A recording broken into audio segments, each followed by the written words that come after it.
Саламатсыңар балдар. Бүгін әдеп сабағын өтөбүз. Бұл сабақта Кыргызстандагы башка улуттардын маданиятын, тилин, дилин, адат-салтын сыйлай билүү деген тема менен таанышабыз. Теманын аталышы айтып тургандай эле, башка улуттардын үрп-адат, каада-салт, маданиятыны сыйлаганга үйрөнөт экенбиз. Өзүн сыйлаган өзгөнү да сыйлайт дейт. Туура сөз. Эгер биз өзүбүздү сыйлап, урматтасак, анда башкаларга деле ошондой мамиле жасайбыз. Кыргыз эли башынан эле көптөгөн элдер менен коңшулаш, канаатташ, жамаатташ, аралаш жашап келген. Ошондуктан улуттар ортосундагы биримдик, ынтымак бизде тээ байыртадан бери эле сакталып келе жатат. Ар кайсы хандыктардын, элдердин башын бириктирип, бул ынтымакты бизге Манас бабабыз мурастаган. Кыргызстанда азыр да көп улуттар жашайт, өзүңөр билесиңер. Бир кыйла мектептер окутууну 2-3 тилде жүргүзүшөт. Орус класстарда ар кайсы улуттардын балдары окушат. Алардын көпчүлүгү менен достошуп жүрөсүңөр. Биздин республикада алар деле силер сыяктуу укукка ээ. Демек, алардын ата мекени мына ушул жер болуп калды. Биз эч убакта аларды бөлөксүнтүп, бөлбөшүбүз керек. Ага биздин кеңпейилдүүлүгүбүз деле жол бербейт деп ойлойм. Бири-бирибиздин билгенибизди, бири-бизден үйрөнөбүз. Акылдашып иш кылабыз. Көптөп көтөргөн жүк жеңилдейт. Баарыбыз биригип, республикабыздын келечеги, жыргалчылыгы үчүн иштейбиз. Кузьмич чоңата боюнча маалымат алсак, күнөстүү кыргыз жерибизде 80ден ашык улуттагы эл жашайт. Биз Кыргызстанда жашаган башка улуттагы элдер менен бир туугандай жашайбыз.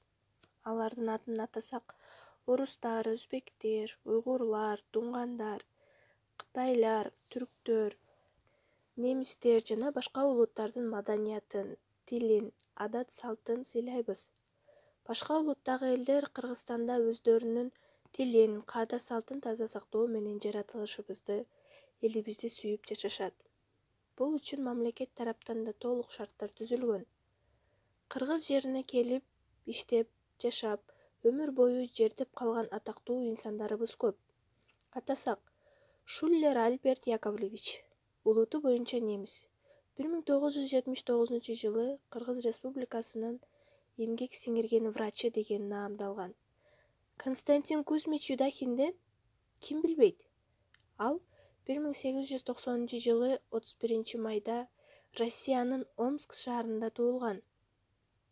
Ленинград, Москва шаарларында иштеген. 1944 жылы Кыргыз СССРинин чакыруусу боюнча Фрунзеге келип, өмүрүнүн акырына чейин кыргыз тил илиминин өсүшүнө зор салымын кошкон. Түрк тилдеринин көпчүлүгүндө сүйлөй алган, көп сөздүктөрдү түзгөн. Юдахин Константин Кузьмичтин кыргыз тил адабиятына кошкон салымы зор. Мына ушундай зор эмгеги үчүн Ленин ордени, эмгек кызыл туу, ардак белгиси ордендери жана медалдары менен сыйланган. Кузьмич чоңатабыздын эмгек жолу жаштарга үлгү боло алат. Биз төмөнкү сөздөрдү эсибизге сактап алалы. Эне тилиңди жашынан бил. Орус, япон, корей, кытай, түрк, англис жана башка тилдерди да үйрөн.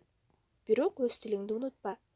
Канчалык көп тил билсең, ошончолук ой жүгүртүүң байып, көз карашың калыптанат.